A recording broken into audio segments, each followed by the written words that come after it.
قال رسول الله صلى الله عليه وسلم والله يا الإله سبحانه وتعالى ما هذا الرسول صلى الله عليه وسلم حبيب كان النبي صلى الله عليه وسلم عليه لا يؤمن عبد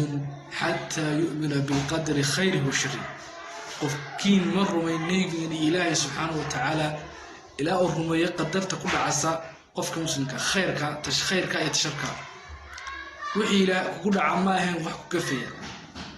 وحي كقول لها كقول عماهم وحكوا كفي لها معي وحي قدر إلهي خيرك وقرأ وكقول عيا وحي الشرنا وكقول عيا مكان منكم مقفين marka qadarta Ilaahay subhanahu wa ta'ala waa in rumaysana hadii dhibaato nagu dhaco xanuun nagu dhaco hadii musiibooyin nagu dhaco hadii wax shar nagu dhaco Ilaahay subhanahu wa ta'ala noo qoro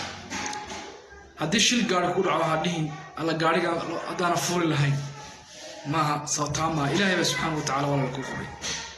Ilaahay subhanahu wa ta'ala wuxuu ka soo noo qoro nagu dhacaya wixii khayran nagu dhacayaan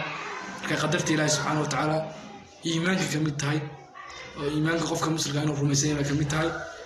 وحي وناقن من كبر الجنة وإله سبحانه وتعالى بنأجر كرجيننا إن وانا فضل دينتنا اللي دقن كنا نكفانه إنه مسلم على الجنة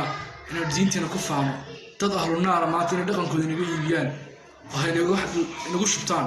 وأرين وفرحين ولا لا يقف كمسلم على دين تسنقول لهم وكفانه وبيروا البلد هذا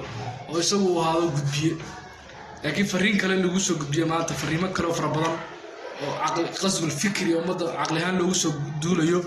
تاس aad baan uga xunahay marka walaal diinteena ku faano oo ku dhaqano aynu si shir gareyno barnaamijyada diinteena ku saabsan assalamu alaykum wa rahmatullahi wa barakatuh wa salaamatina maantii sallallahu ala nabiyina muhammad wa ala alihi wa sahbihi